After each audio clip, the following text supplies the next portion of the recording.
भगत Singh 1929 Hindustan socialist republican association का घोषणा पत्र। लाहौर कांग्रेस में बांटे गए इस दस्तावेज को मुख्य तौर पर भगवती चरण वोहरा ने लिखा था। दुर्गा भाभी और अन्य क्रांतिकारी साथियों ने इसे वहां वितरित किया था। सीआईडी ने इसे पकड़ लिया था और उसी के कागजों में इसकी प्रति मिली। स्वतंत्रता का पौधा शहीदों के रक्त से फलता है। भारत में स्वतंत्रता का पौधा फलने के लिए दशकों से क्रांतिकारी अपना रक्त बहाते रहे हैं।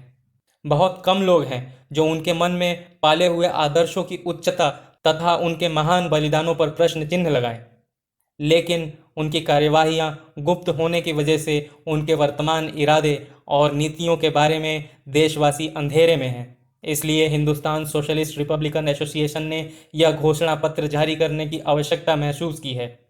विदेशियों की गुलामी से भारत की मुक्ति के लिए ये एसोसिएशन सशस्त्र संगठन द्वारा भारत में क्रांति के लिए दृढ़ संकल्प है। गुलाम रखे हुए लोगों की ओर से स्पष्ट तौर पर विद्रोह से पूर्व गुप्त प्रचार और गुप्त तैयारियां होनी आवश्यक हैं। जब देश क्रांति की उस अवस्था में आ जाता है तब विदेशी सरकार के लिए उसे रोकना कठिन हो जाता है। वह कुछ देर तक तो इसके सामने टिक सकती है, लेकिन उसका भविष्य सदा के लिए समाप्त हो चुका होता है। मानवीय स्वभाव भ्रमपूर्ण और यथास्थितिवादी होने के कारण क्रांति से एक प्रकार का भय प्रकट करता है। सामाजिक परिवर्तन सदा ही ताकत और विशेष सुविधाएं मांगने वालों के लिए भय पैदा करता है। क्रांति एक ऐसा करिश्मा है जिसे प्रकृति स्नेह करती है और जिसके बिना कोई प्रगति नहीं हो सकती, न प्रकृति में न इंसानी कारोबार में। क्रांति निश्चय ही बिना सोची समझी हत्याओं और आगजनी की दरिंदा मुहिम नहीं है, और न ही यहाँ वहाँ चंद बम फेंकना और गोलियां चलाना है, और न ही यह सभ्यता के सारे निशान मिटाना तथा समयोचित न्याय और समता के सिद्धांत को खत्म करना है। क्रांति कोई मायूसी से पैदा हुई दर्शन भी नहीं है और न ही सरफरोशों का कोई सिद्धांत है। क्रांति ईश्वर विरोधी हो सकती है लेकिन मनुष्य विरोधी नहीं।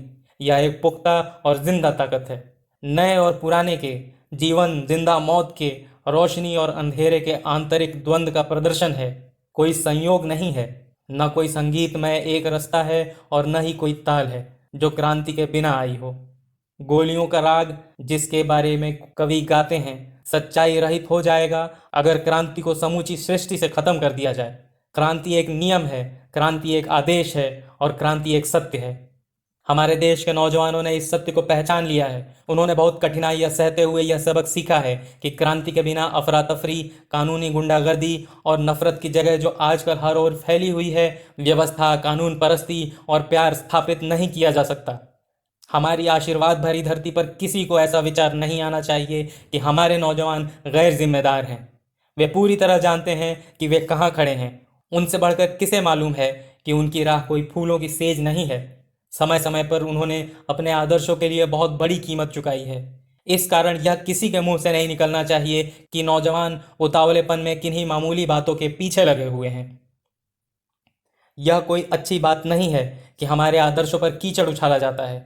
यह काफ़ी होगा अगर आप जानें कि हमारे विचार बेहद मजबूत और तेज तर्रार हैं, जो न सिर्फ हमें आगे बढ़ाए रखते हैं बल्कि फांसी के तख्ते पर भी मुस्कुराने की हिम्मत देते हैं।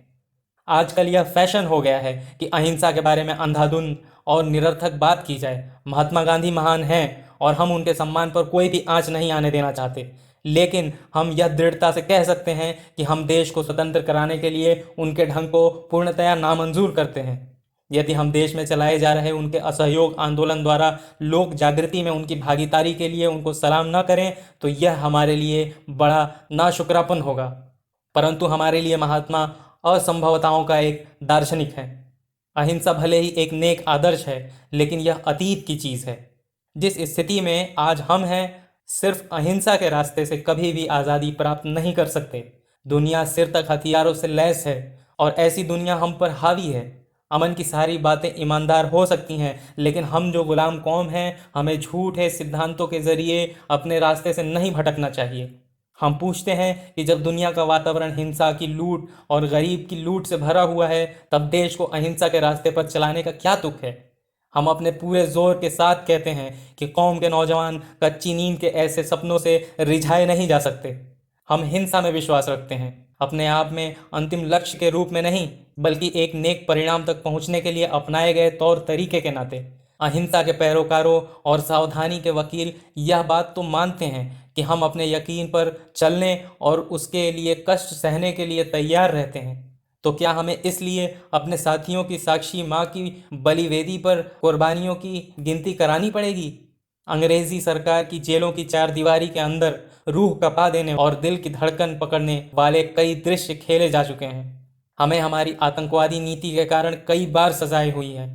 हमारा जवाब है कि क्रांतिकारियों का मुद्दा आतंकवाद नहीं होता, तो भी हम यह विश्वास रखते हैं कि आतंकवाद के रास्ते ही क्रांति आ जाएगी।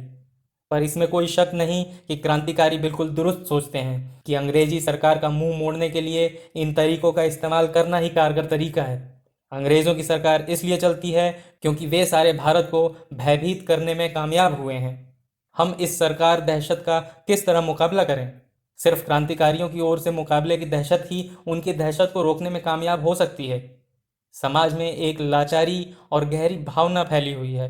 इस खतरनाक मायूसी को कैसे दूर किया जाए? सिर्फ कुर्बानी की रूह को जगाकर खोए आत्मविश्वास को जगाया जा सकता है। आतंकवाद का एक अंतर्राष्ट्रीय पहलू भी है। इंग्लैंड के काफ़ी शत्रु हैं जो हमारी ताकत के पूर्ण प्रदर्शन से हमारी सहायता करने को तैयार हैं। यह भी एक बड़ा लाभ है। भारत साम्राज्यवाद के जुए के नीचे पिस रहा है। इसमें करोड़ों लोग आज अज्ञानता और गरीबी के शिकार हो रहे हैं। भारत की बहुत बड़ी जनसंख्या जो मजदूरों और किसानों की है, उनको विदेशी दबाव एवं आर्थिक लूट ने पस्त कर दिया है। भारत के मेहनतकश वर्ग की हालत आज बहुत गंभीर है। उनके सामने दोहरा खतरा है, विदेशी पूंजीवाद का एक तरफ से और भारतीय पूंजीवाद के धोखे भरे हमले का दूसरी तरफ से खतरा है। भारतीय पूंजीवाद विदेशी पूंजीवाद के साथ रोजाना बहुत से गठजोड़ कर रही है। कुछ राजनीतिक नेताओं का डोमिनियन का रूप स्वीकार करना भी हवा के इसी रूप को स्पष्ट करता है। भारतीय पूंजीपति भारतीय लोगों को धोखा देकर विदेशी पूंजीपति के साथ विश्वासघात की कीमत के रूप में सरकार में कुछ हिस्सा प्राप्त करना चाहते हैं। इसी कारण मेहनतकश की तमाम आशाएं अब सिर्फ समाजवाद पर टिकी हैं और सिर्फ यही पूर्ण स्वराज और सब भेदभाव खत्म करने में सहायक हो सकता है। देश का भविष्य नौजवानों के सहारे है। वही धरती के बेटे हैं। उनके दुख सहने की तत्परता, उनकी बेखौफ और लहराती कुर्बानी दर्शाती है कि भारत का भविष्य उनके हाथ में सुरक्षित है। एक अनुभूतिमय घड़ी में देशबंधु दास ने कहा था, नौजवान भारत माता की शान एवं आशाएं। आंदोलन के पीछे उनकी प्रेरणा है, उनकी कुर्बानी है और उनकी जीत है। आज़ादी की राह पर मशालें लेकर चलने वाले यही हैं। मुक्ति की राह पर ये तीर्थ यात्री हैं। भारतीय रिपब्लिक के नौजवानों, नहीं सिपाहियों, कतारबद्ध हो जाओ। आराम के साथ न खड़े रहो और न ही निरर्थक कदम ताल किए जाओ। लंबी दरिद्रता को जो तुम्हें नकारा कर रही है सदा के लिए उतार फेंको। तुम्हारा बहुत ही नेक मिशन है। देश के हर कोने और हर दिशा में बिखर जाओ और भावी क्रांति के लिए जिसका आना निश्चित है, लोगों को तैयार करो।